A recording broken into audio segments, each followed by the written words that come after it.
नमस्कार विद्यार्थियों, श्री श्याम कॉलेज की ऑनलाइन क्लासेस में आपका स्वागत है। इस क्लास में हम पढ़ रहे हैं बीए बीएड सेकेंड ईयर तथा बीए फर्स्ट ईयर के लिए वायुमंडल का सामान्य परिसंचरण। इसमें यह चौथा पार्ट है।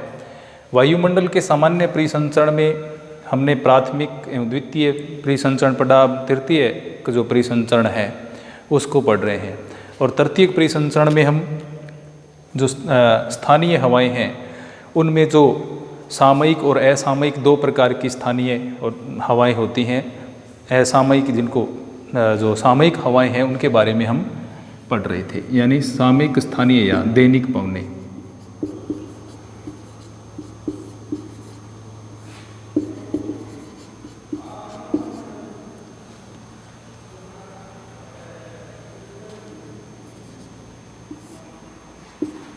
या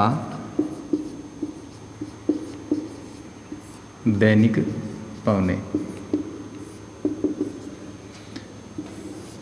सामयिक, स्थानीय या दैनिक। सामयिक स्थानीय पवनें कौन सी होती हैं?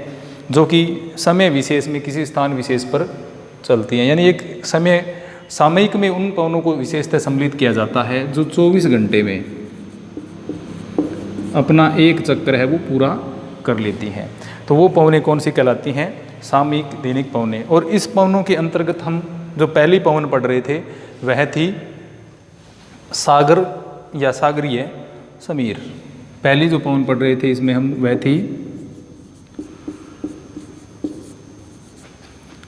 सागरीय समीर।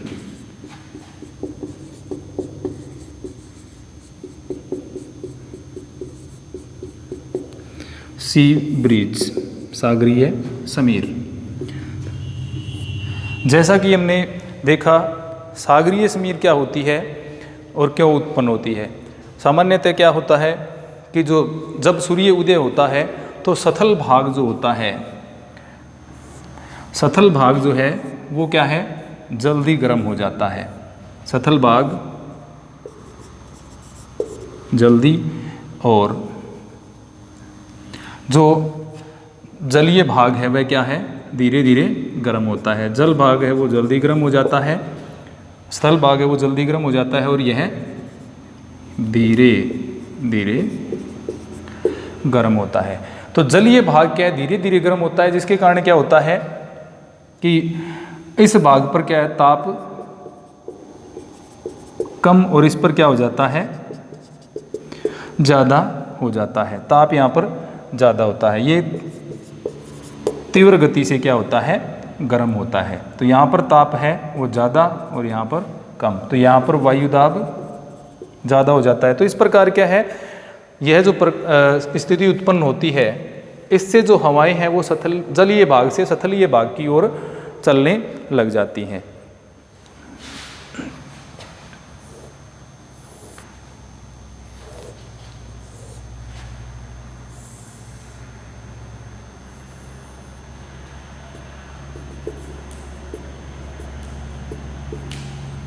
ये माने हम जल भाग या सागर, और ये हो गया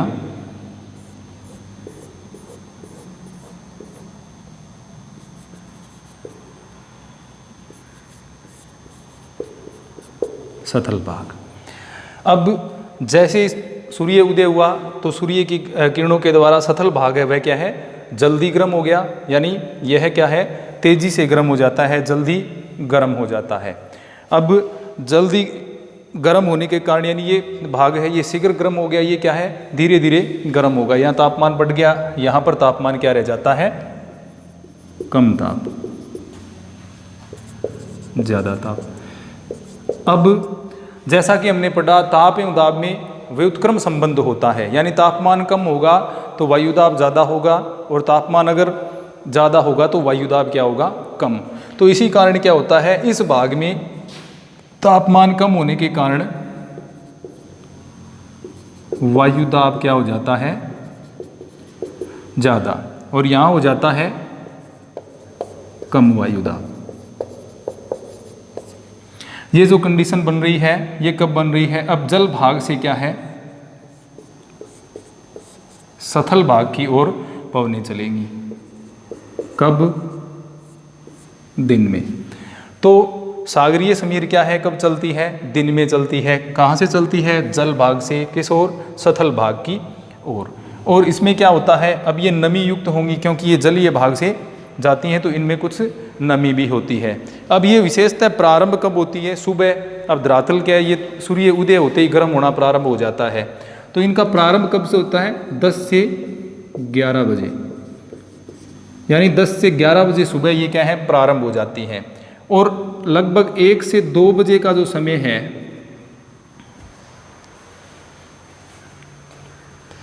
दस से 11 बजे क्या होती है ये प्रारंभ। अब 1 से 2 बजे ये क्या होती हैं? तीव्र होती हैं। यानी इनका जो सही पूर्णतः विकास है वो सर्वाधिक कब हो जाता है? 1 से 2 बजे के बीच ये सर्वाधिक विकसित होती हैं। सर्वाधिक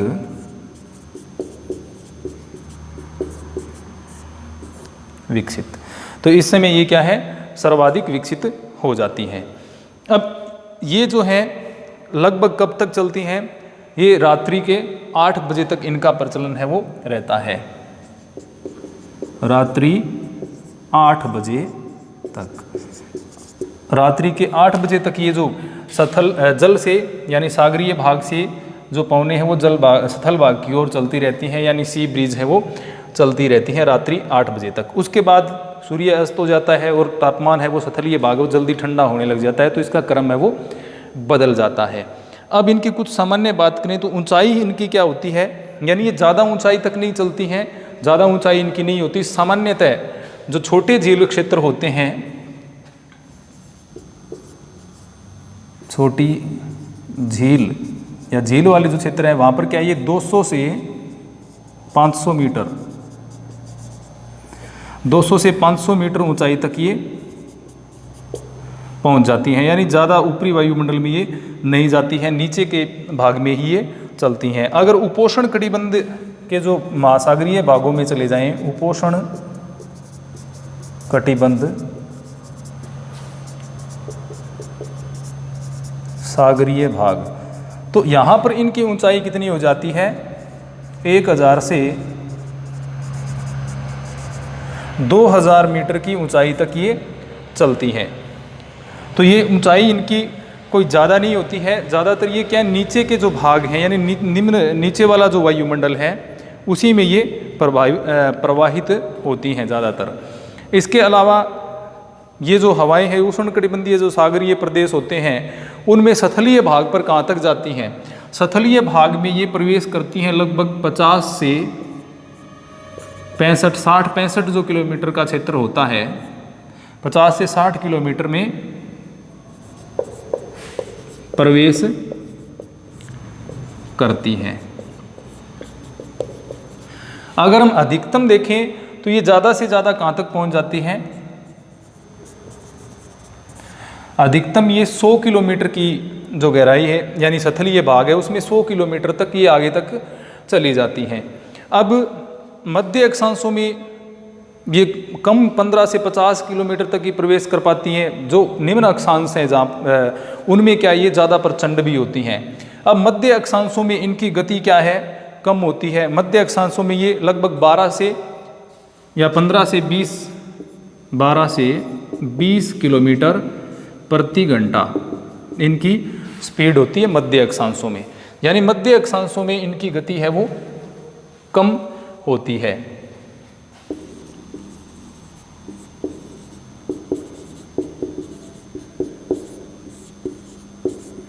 इसके विपरीत क्या है? निम्न जो अक्षांश होते हैं, निम्न अक्षांशों में ये क्या हो जाती हैं? तीव्र हो जाती हैं। निम्न अक्षांशों में इनकी गति है वो तेज होती है, निम्न अक्षांशों में ये तीव्र गति से चलती हैं। अब इनकी जो यानी निम्न अक्षांशों में ये तीव्र गति का मतलब ये किसका रूप धारण कर लेती हैं? तूफान का रूप है वो धारण कर लेती हैं। तीव्र या तूफान का रूप धारण कर लेती हैं। दिन के समय चलती हैं, सथलीय भाग में 100 किलोमीटर तक अधिकतम प्रवेश कर सकती हैं। छोटे झील क्षेत्र हैं उनमें 200 से 500 मीटर ऊंचाई होती है। उपोष्ण कटिबंधीय सागरीय जो भाग होते हैं उनमें 1000 से 2000 मीटर की ऊंचाई तक चली जाती हैं।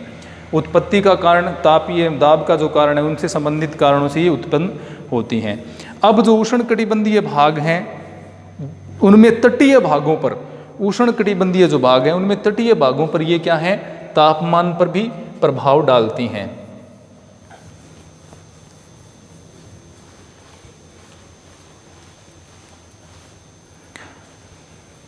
उष्ण कटिबंधीय जो तटीय भाग हैं उनके तापमान पर ये प्रभाव डालती हैं और इनके आगमन से 15 से 20 मिनट या 30 मिनट का जो समय है उसके अंदर तापमान में गिरावट जो है वो लगभग कितनी हो जाती है, 15 से 20 डिग्री फ़ारेनहाइट तक तापमान है इससे गिर जाता है। यानी 15 से 30 मिनट का जो समय है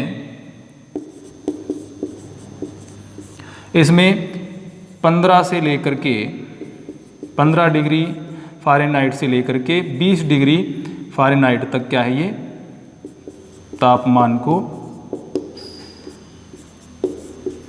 गिरा देती है, यानी तापमान को कम कर देती हैं। तो तटीय भाग है उनमें इनका प्रभाव है वो ज़्यादा देखने को मिलता है। अब तापमान गिरने से क्या होता है, मौसम है वो सुहावना एवं स्वास्थ्यप्रद हो जाता है। मौसम सुहावना एवं स्वास्थ्यप्रद इससे हो जाता है। गर्मी है वो तटीय क्षेत्र की थोड़ी कम हो जाती है। अब सागर से आने वाली नमी के कारण ये क्या है, वर्ष भर चलती रहती हैं। वर्षा भी इनसे थोड़ी बहुत कुछ क्षेत्रों में होती है जहाँ पर अवरोध उत्पन्न होता है। लेकिन जो मध्य अक्षांश होते हैं उनमें क्या, इनके मार्ग में कुछ बाधाएं या चक्रवात वगैरह जो आ जाते हैं उनसे इनके मार्ग में बाधाएं उत्पन्न हो जाती हैं। लेकिन निम्न अक्षांशों वाला जो क्षेत्र है उनमें ये बाधा रहित और वर्ष भर क्या है, चलती रहती हैं अपने मार्ग का अनुसरण करते हुए। तो ये इस प्रकार से सागरीय समीर या सी ब्रिज कौन सी हुई, जो दिन के समय चलती हैं और सागरीय भाग से सथलीय भाग की ओर चलती हैं। तो इनके बारे में हमने, इनकी जो सामान्य सी बातें हैं उनके बारे में हमने पढ़ा। सागरीय संचीर जो समीर हैं उनका संचार जो मध्य और उच्च अक्षांश हैं, मध्य और उच्च अक्षांशों में केवल गर्मी का जो समय होता है उनमें इनका क्या है, संचार हो पाता है। क्योंकि बाकी तो जो अगर हम देखें तो सथल भाग है वहाँ पर उत्तरी क्षेत्र में बहुत ही ज़्यादा ठंडे रहते हैं जिसके कारण इनका संचार नहीं हो पाता है। लेकिन गर्मियों में मध्य उच्च अक्षांशों में इनका प्रसार होता है, लेकिन निम्न अक्षांशों में ये वर्ष भर चला करती हैं। अब दूसरा जो इसमें पार्ट आता है वह है सथलीय समीर।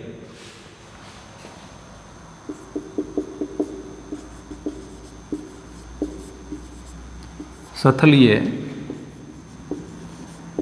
समीर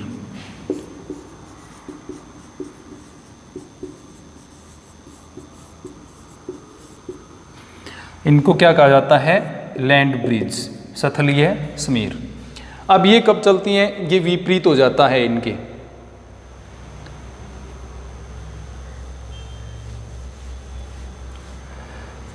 जैसे ही सूर्य अस्त होता है उससे क्या होगा, जलीय भाग जैसा कि हमने पढ़ा धीरे धीरे गर्म होता है, उसी प्रकार जलीय भाग क्या है, धीरे धीरे ही ठंडा होता है। अब सथलीय भाग है वो शीघ्र गर्म होते हैं, तो शीघ्र ही क्या हो जाते हैं, ठंडे, क्योंकि ऊष्मा का विकिरण हो जाता है इनमें से, ऊष्मा का विकिरण। जैसे पार्थिव विकिरण के तापमान में आपने पार्थिव विकिरण के बारे में पढ़ा, तो उससे क्या होता है, अब जल्दी जो ऊष्मा इसने अवशोषित की वो क्या है, जल्दी से वापस लौट जाती है वायुमंडल में, और उसके कारण क्या है, ऊपरी भाग जो कि ऊपरी भाग जो गर्म हुआ था वो क्या हो जाता है, जल्दी से ठंडा हो जाता है। अब ठंडा हो गया यानी कम ताप होगा तो ज्यादा वायु दाब हो जाएगा। दूसरा सथलीय भाग तो ये हो गया, ठंडा हो गया। अब ये क्या रह जाएगा, गर्म हो जाएगा, गर्म ही रह जाएगा, क्योंकि ये धीरे धीरे ही ठंडा होता है। अब धीरे धीरे ठंडा होगा, धीरे धीरे ठंडा, अर्थात यहाँ पर ताप क्या होगा, ज़्यादा। वायुदाब क्या होगा? कम। तो वायुदाब कम हो जाएगा और तापमान ज़्यादा रहेगा, तो विपरीत है, स्वाभाविक सी बात है, व्युत्क्रम के अनुसार क्या है, वायुदाब कम हो जाएगा। अब यहाँ से हवाएं हैं वो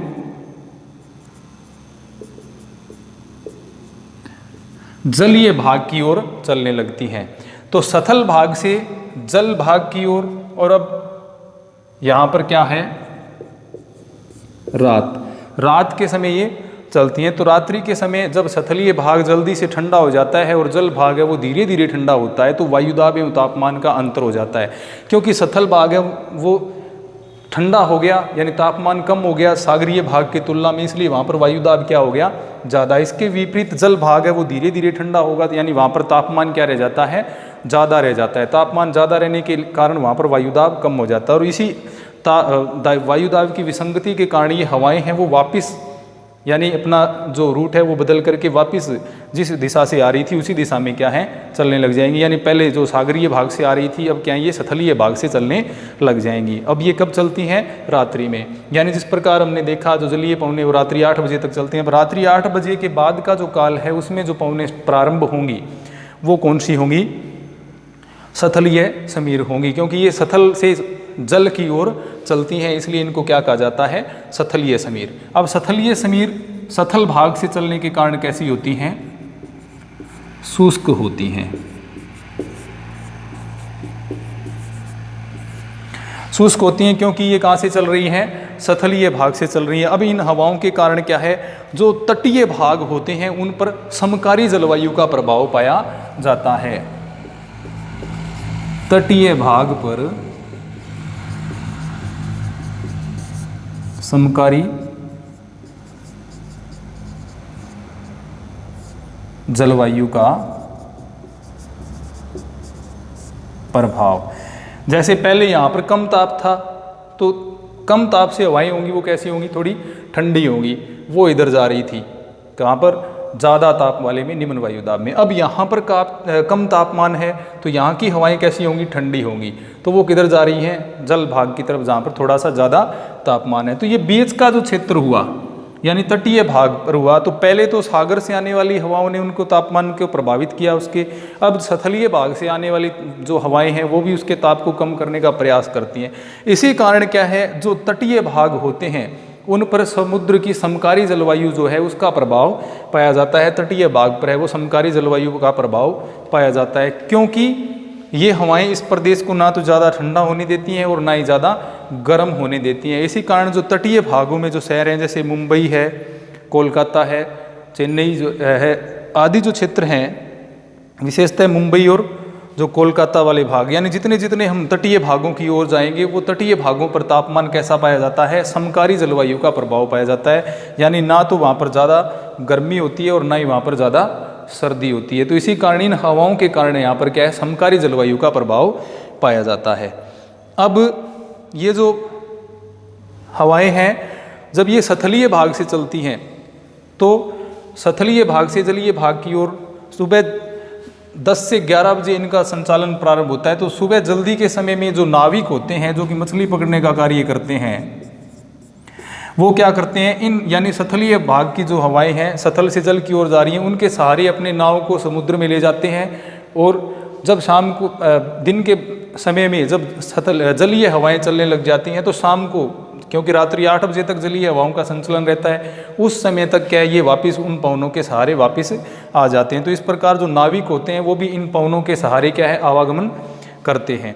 अब सथलीय एवं जलीय पवनों का जो तटीय भाग है उस पर एक ये प्रभाव भी होता है कि इन हवाओं के कारण जो सथलीय और जलीय भाग यानी जहाँ पर मिलन यानी तटीय भाग जो है उनके उस भाग में क्या है थोड़े बहुत कोहरे का भी निर्माण होता है। अब जो कोहरा बनता है वो रात के समय, दिन के समय इनका परिवहन होता है और रात के समय जो कोहरा है वो धीरे धीरे क्या है समाप्त हो जाता है। तो ये हो गई सथलीय एवं जलीय पवनें। अब जो सामयिक या दैनिक पवनों का संचार है उसमें अगली जो पवनें हैं उसमें हम पढ़ेंगे घाटी एवं पर्वतीय, क्योंकि उनका भी 24 घंटे में इसी प्रकार से क्या है जो दिशाएं हैं वो बदल जाती हैं। तो इसमें हमने सागरीय एवं स्थलीय पवनी पढ़ी। अगले में हम जो घाटी एवं पर्वतीय कश्मीर जो है उनके बारे में पढ़ेंगे। धन्यवाद।